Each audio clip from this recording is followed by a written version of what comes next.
Hello everyone, I'm Christian Amo, MBA student, co-director of the Oxford Business Forum. I'm not DJ Drogba because when you saw me. I'm very happy to discuss with you today on Africa Sport Age with the one word that we don't present anymore. I think everyone knows DJ Drogba, so I will not give any biography.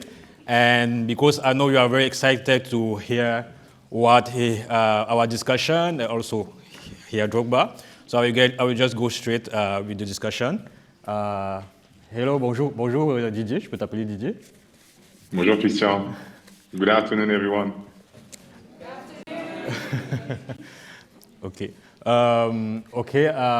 So my first question, because we are talking about sport and how sport can help building a sustainable economy in Africa.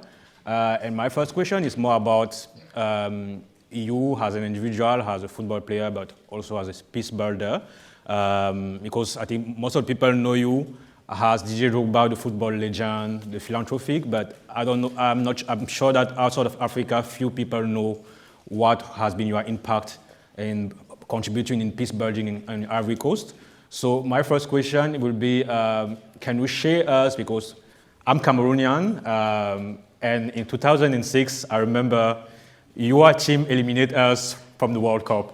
And I remember that day I was looking at the television, I had tear in my eyes because you are jubilating. But that day also, I think I saw one of the most powerful and inspirational speech coming from a sport and an athlete. You were advocating for peace in your country.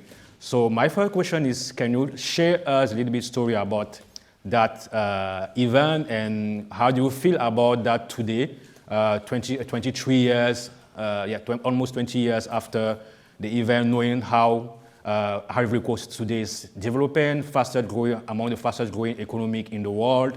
The tourism is thriving there. So can you share a little bit story about that? Sure. Well, it's already more than 20 years, but it's still an amazing moment for our team, because we qualified for the first ever World Cup of Ivory Coast. And after the game, like you just mentioned, I took the cameras were in the dressing room, and I took the microphone and going on the discussion tables and talk about peace.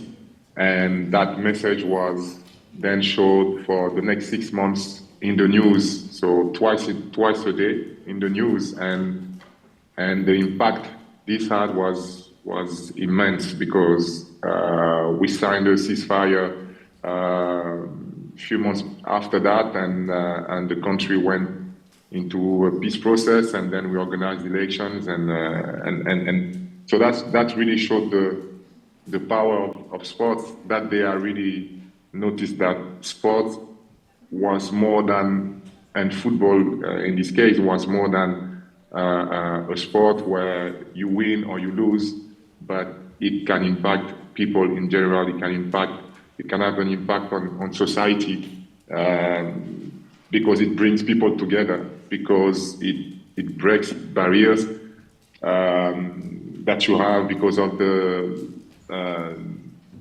languages differences or cultural differences in countries. For example, in Ivory Coast, there's more than 100 different ethnic groups, and during that campaign to qualify for the World Cup in Germany, everybody was united behind the national team, behind their country. So there were no more divisions. So for an hour and a half of a day, everybody was coming together and following the national team and becoming one. When in their normal days and activities, there were differences, there were tensions, a lot of tensions. And that's exactly when I discovered the power of sports, and that's really the main reason why Later on, I got engaged as a vice president of Peace and Sport in Monaco, which is an organization that speaks about peace through sport. So I think it's something that really speaks to me, and I'm positive, and I'm sure that through sports you can have a bigger impact than any other politicians right now, because sport speaks to everyone and it's a universal language. Thank you very much. Very inspiring. So talking about the impact of sport, I was in Ivory Coast during the AFCON that you also won, and thanks you didn't eliminate us. So my question is more about the impact of sport on the economy, because when I was there, I saw how a major tournament has, the AFCON can have an impact, the tourism, the hotel that we're building, the infrastructure.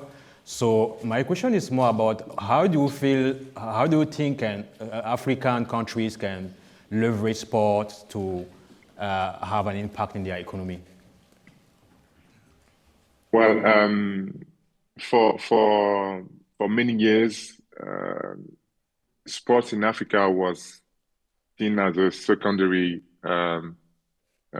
subject, and recently, in the past few years, we've, for example, Egypt organizing the AFCON in 2019, then Cameroon in 2021, and Ivory Coast in 2023. We've seen the evolution of football and the economics, so in different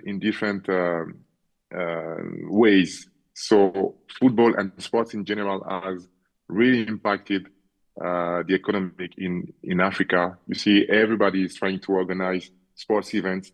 We've seen South Africa in 2010 when they invested billions of dollars to organize the World Cup, and it created a lot of jobs around and a great economic market in South Africa, and this also has influenced the continent. And more recently, when we talk about the impact of the economic impact of sports, I always take the last African Cup of Nations in Ivory Coast as an example. In terms of numbers, the competition was watched in 170 countries, generated 1.4 billion TV audience. It was the third biggest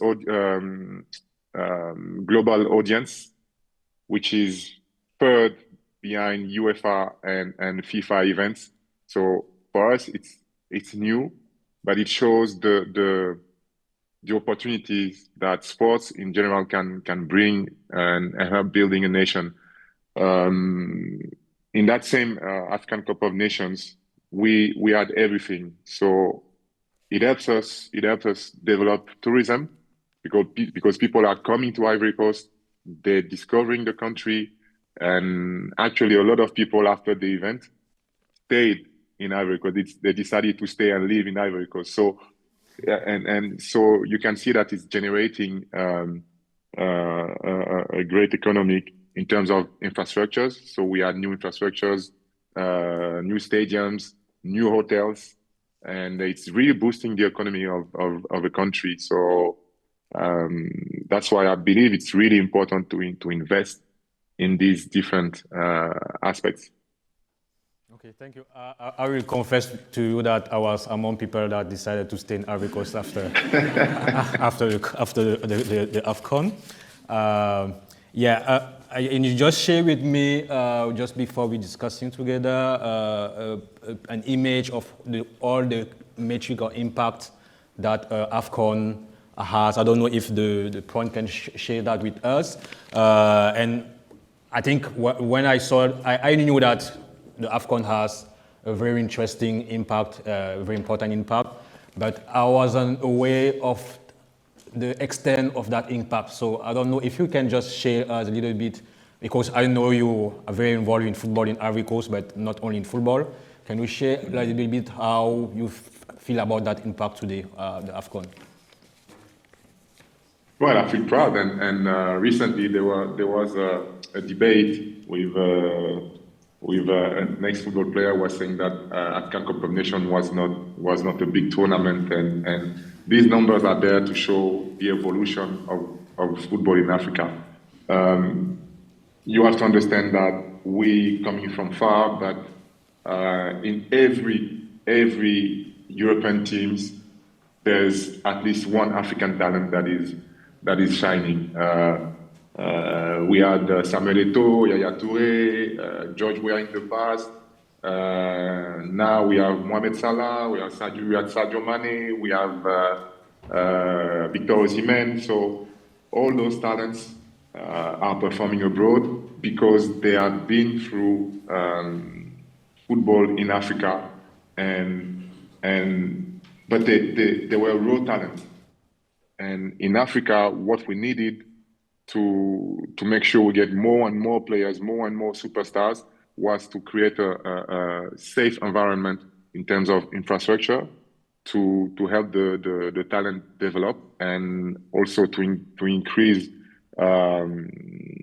the people who are working in the academies, so the teachers can teach better the talents, and that's the result that we have.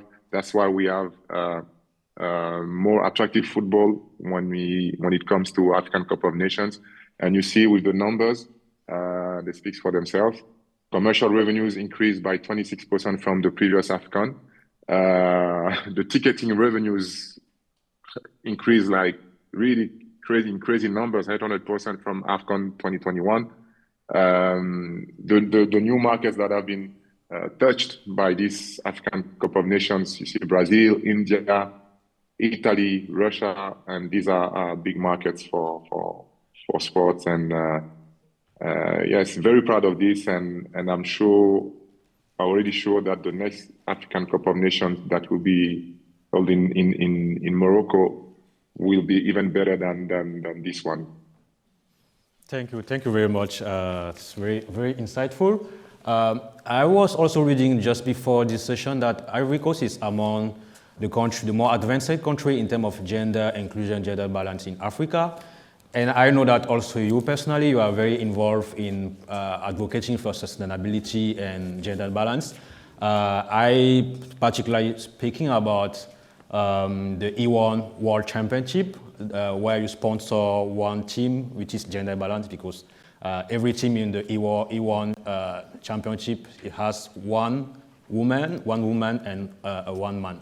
So what made you decide to join that project with other stars like LeBron James, Tom Brady, Rafael Nadal? What made you decide to support and to sponsor that project?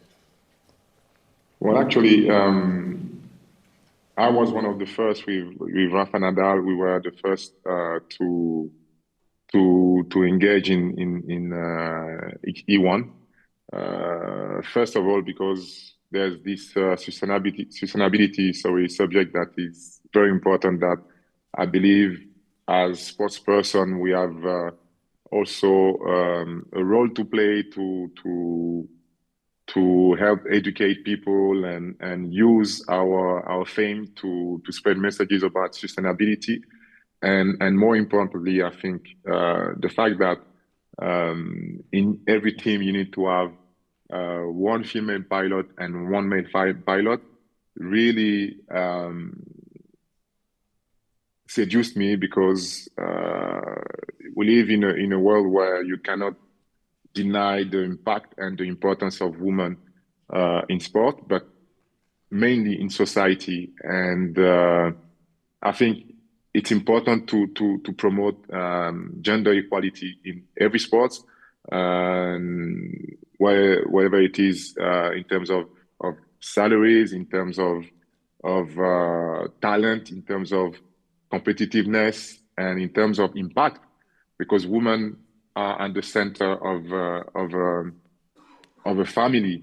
So for every woman that you educate, for every woman that you put forward, you know that you will impact not only men or husbands around, but also kids and many generations. So for me, it was really important to be part of it. And the secret, I mean, the secret that I don't really share, I don't really often share, and I should actually, is that I agreed to be owner of a team because my wife is also co-owner of my team. So that's the reason why, it's important to put them forward because they're doing a great job, and you can see the importance of women in sports.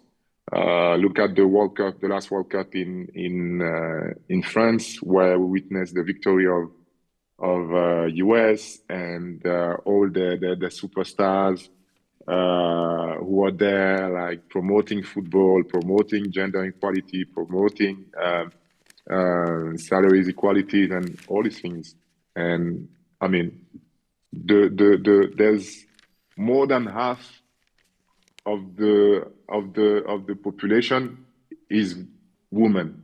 So I think the more we give them leadership and confidence, the more they can drive us and guide us. And I think when you want the world to be fair, you have to encourage that. Thank you very much. And Oban, sorry, I really want to tell you the story about our pilot. She's only 18. She was only 18 when we started the competition with her. And I think we did the best choice out of all the pilots because she's competing with the best. And she's been winning races. She's been competing. She's been like having amazing time lapse. And actually last week she performed really well and got us one podium. So yeah, that's why it's important to encourage them. Thank you very much.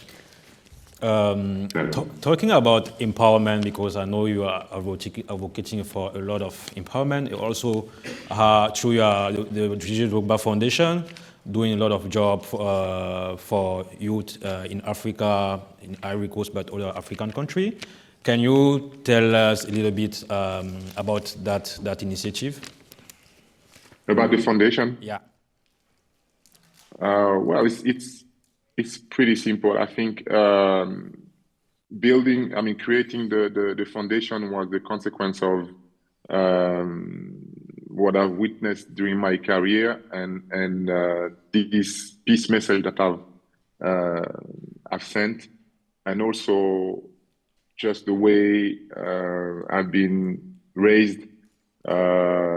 I'm the son of 6 kids.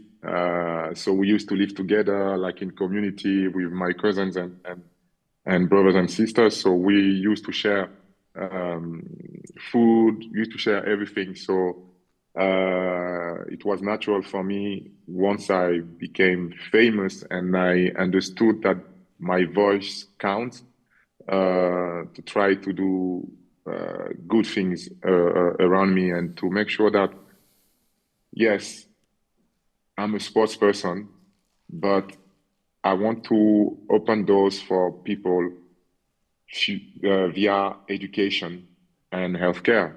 Why? Because without a good health, you cannot be educated. And if you're not educated, you're most likely in danger because politicians, and I think it's the lack of knowledge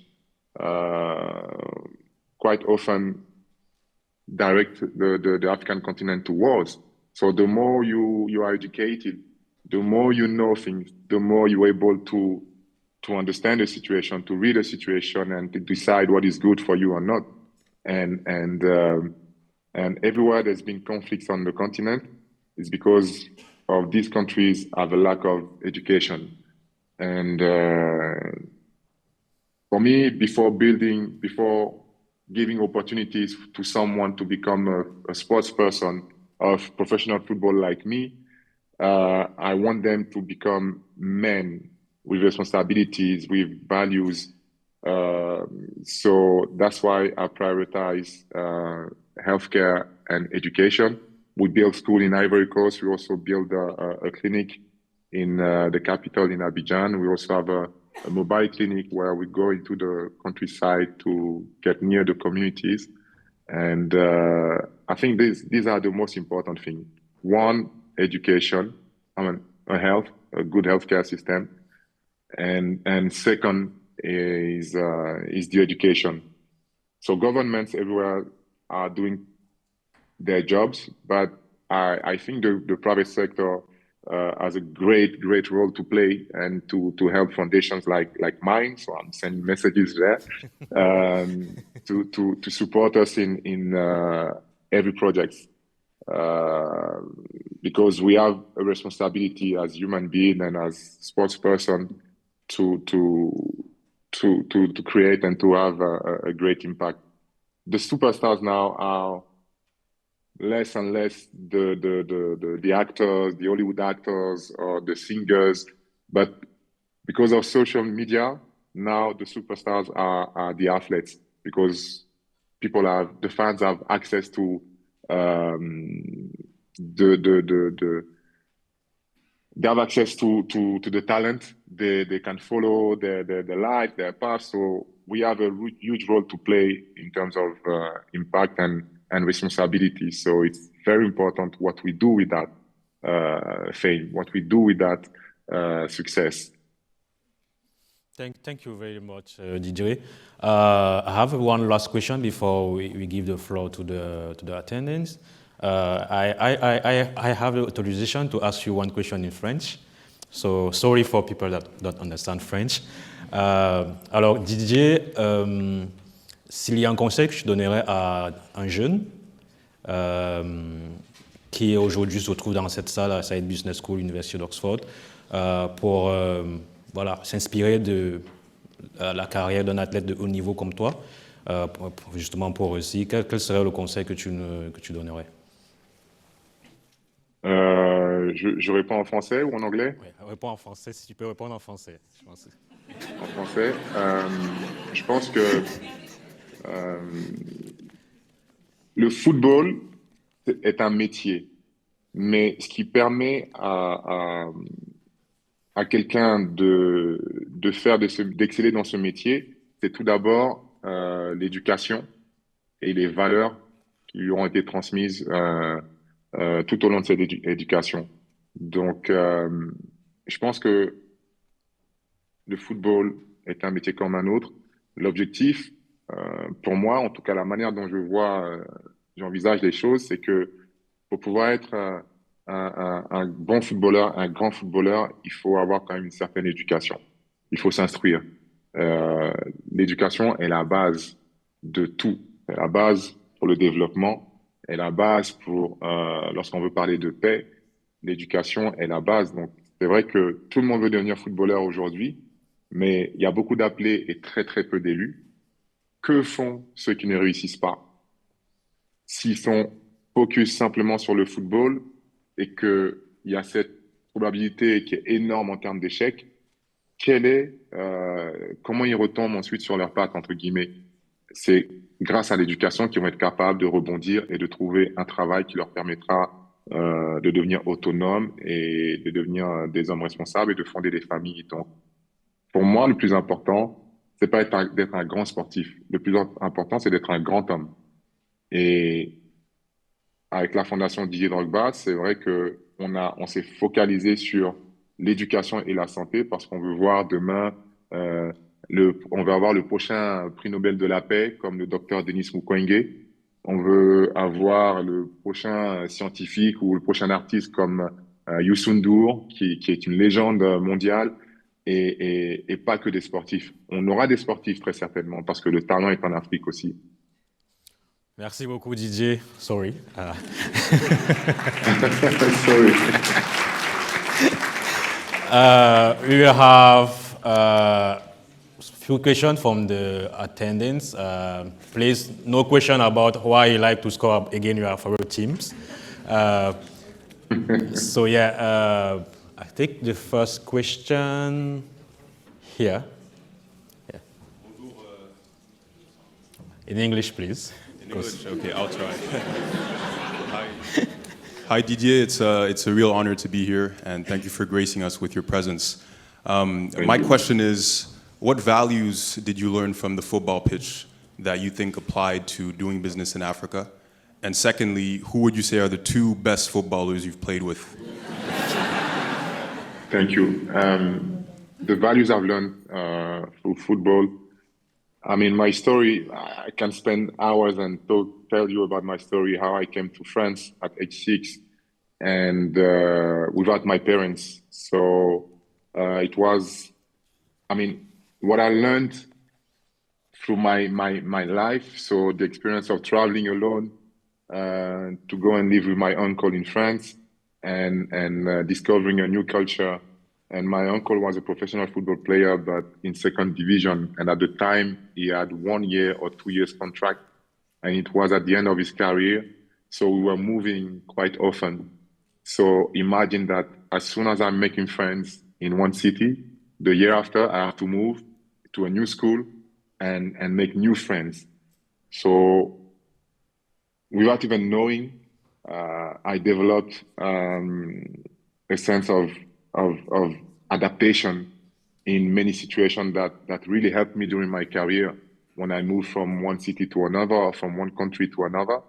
And resilience, because you need to be strong and patient and never give up.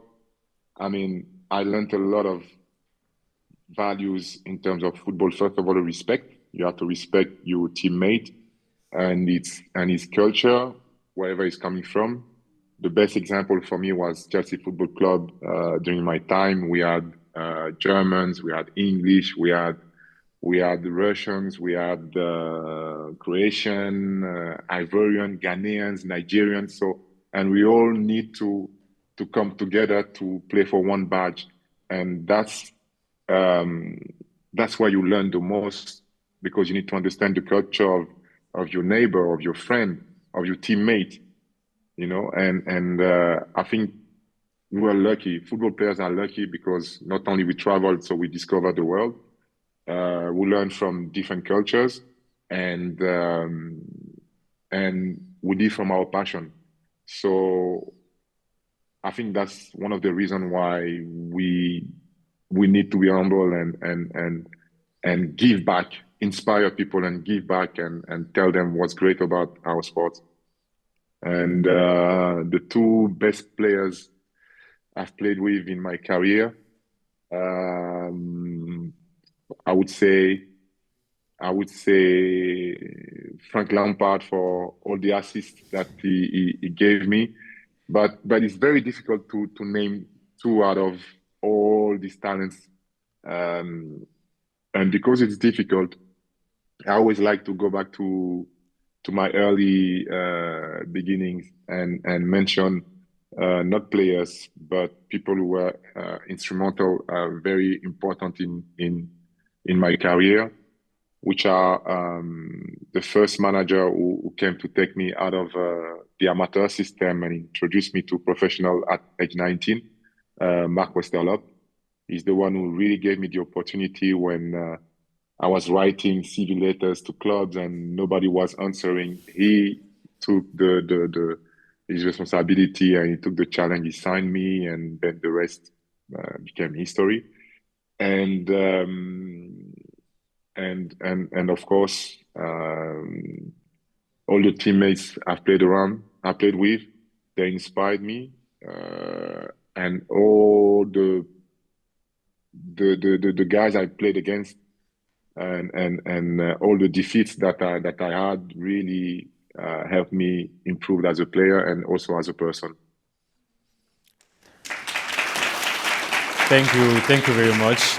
Another question on that side. Yeah. Hello Didier, I had really hoped to see you in person today.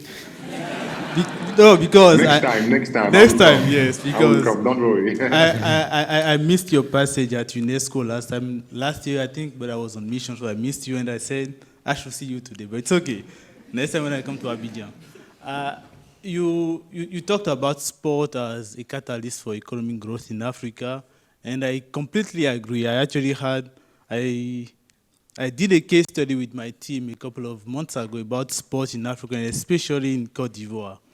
But then something that we sometimes don't discuss is the fact that we tend to build maybe stadiums in places that are not necessarily in need of stadium. I'll take the case of San Pedro.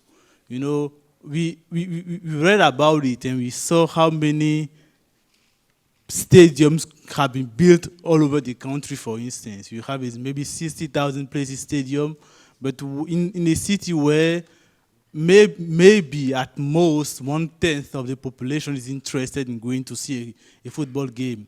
So how do we address that issue of balance between what we need and what is built for us, and not just build a stadium because we want or we have partners saying you need to build a stadium? And just as an example, I was in Rwanda last time. We went to the Amahoro Stadium, newly built in Rwanda. And what they did that I found interesting was that next to that stadium, they had other arenas, like the Biki Arena for basketball, for instance, where they don't just play basketball, they also use the place for music or for events that bring in money, because those infrastructures need to be sustained. They need to be continuously maintained. So how do we ensure we build infrastructures that are useful to people, but also that bring in money? Thank you. I think having played in US and I've seen this economic model of a stadium and all the supermarkets and all the different things that have been built around, like a supermarket, cinemas, like it's an entertainment place, not just a football place. So in Ivory Coast case, it was different. First of all the stadiums we had were built in the 80s or even in the 70s. So we had to renew them. And when you talk about inclusivity in terms of sports, you have to build stadiums in these cities because these are important cities. Ivory Coast football has suffered from crisis for years. Despite having great teams and great names like Yaya Touré and so on and so on. But we only had one stadium where we would play our international games. It was in Abidjan. And the goal was to bring football everywhere in the country and not only in Abidjan, you know. So it was important to decentralize. So we can criticize what has been done, but I think you have to go step by step. And having a stadium in San Pedro will attract the national team there and will create a small economy while the team is playing there. So I think, yes, it's not the ideal thing to have a big stadium like that, but I think there's still opportunities to build things around, like a shopping mall, or to create a tour. So the maintenance and to create the sustainability of these stadiums.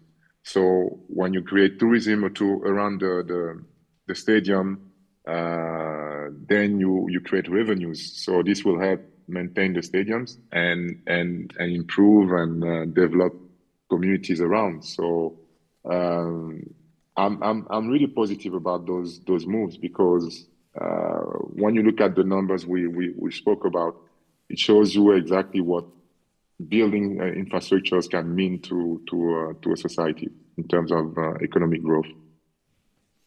Thank you very much. We still have two questions. Ideally, we will have to have a woman because we love gender balance. So I have someone in the middle, please. Thank you for giving me the floor. My name is Estelle, and I'm Cameroonian, so La Belle Famille. Toujours. So I run a non-profit, and I'm really interested in your work with your foundation. I wanted to ask a question about fundraising. I think maybe it's easier for you because you're a celebrity. But Yeah, I it's still, not easier for me personally but because people are saying, "Oh, he's got the money. Why does he need to raise funds?" You know? so I still would like to know what are the difficulties you're facing with your job with the foundation, getting the money, and even implementing solution, as I know it could be very difficult. Thank you. Thank you very much. Yeah, it's you know, when I decided to create the foundation, I thought it was okay for me to do things just with my heart. So I want to help. So I take my money and I help. But when you want to reach sustainability for the organization, for the Didier Drogba Foundation, I sat down and I start thinking, okay, maybe within 5 to 10 years I will stop playing. So the revenues that I get will drop. So the best way to create a sustainable environment is to raise funds and to make projects so you can attract people. So that's what we've done. So the first step for me to attract people was to show that I'm willing to put my money, my sponsorship money, for the foundation to encourage people to donate. So I think when you want people to donate, you have to yourself start somewhere and say, okay, this is what I'm giving up for the foundation, for the work, because there's a there's a goal to reach. So that's what I've done, and I'm lucky because people really answered very positive and gave us a lot of funds that really helped us to build this clinic and to buy this mobile clinic as well and to build this school. So this is not easy because normally in Africa we haven't yet developed this charity and giving back thing. We have it in our mind and in our heart. We do it differently because we really welcoming when it comes to inviting people at home, to inviting people in our country and everything. But people like to do things secretly. Like when they donate, they don't want people to know that they donated. And I think if the system was a bit more helpful, saying that whenever you donate, like for example, a private sector company donates to a foundation, they get tax reduction, and that would help us to work together on building a sustainable environment for the kids that we working for. So that's what I believe. That's what I believe. So yeah, that's it. I think I don't know if I answered your question well, but. Yeah, I'm sure a lot of people will be happy to support the foundation with what you just shared here in the room. We have one last question. I have someone from here, from India. Yeah, probably. All right, thank you. Didier, it's a pleasure to be here. Growing up, I was a big fan, watching your games across the world in Vancouver, Canada, so it's an honor. Many of us in the room are MBA students, and many of us have left our homes, our professional careers, to take a challenge and to try something new. Many of us will go into entrepreneurship. As you mentioned before, you know, when you are playing multiple matches, games, or championships, you win some, you lose some. But in business, this can be a bit of a bigger challenge, and it's often known that the first two ventures will fail. What advice could you give us in terms of building a positive narrative to get back up when we lose the first two times? I think like everybody will say that they learn the most. Every sports person will say that they learn the most when they fail, when they lost a game, when they fail. So the main thing is to be humble enough to sit down and try to understand why you fail.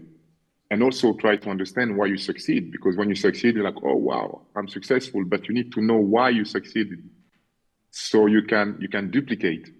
And I've been lucky enough to have people around me to teach me that. So that's why I believe my career was successful. To learn from what I've done wrong, and also to write down what I did right, or well, I don't know how you say that. So I've been able to duplicate. So yes, I will lose some, but mainly I want the line to be like that, boom, boom, boom, rather than win and then lose again, or for the entrepreneur, start the first venture, lose, and again lose, and then go up and then lose again. No, when you create stability, that's where you win. Because people who want to win big in one shot, it can happen, but then the fall can be crazy. So I've learned that you have to go at your rhythm, but you have to make sure you understand why you win, and you understand as well why you lose. So that's where you make a difference with your competition. Thank you very much, DJ. Yeah. Thank you very much for being with us today. As I said, we are sure that maybe next time you will be here physically. I'm confident about it because, yeah. So thank you very much. I think I will leave the floor and give the speech to the next panel. And yeah, thank you and have a nice day. And happy birthday again, because it was his birthday this week. So. Thank you very much. Thank you for the honor. Thank you very much.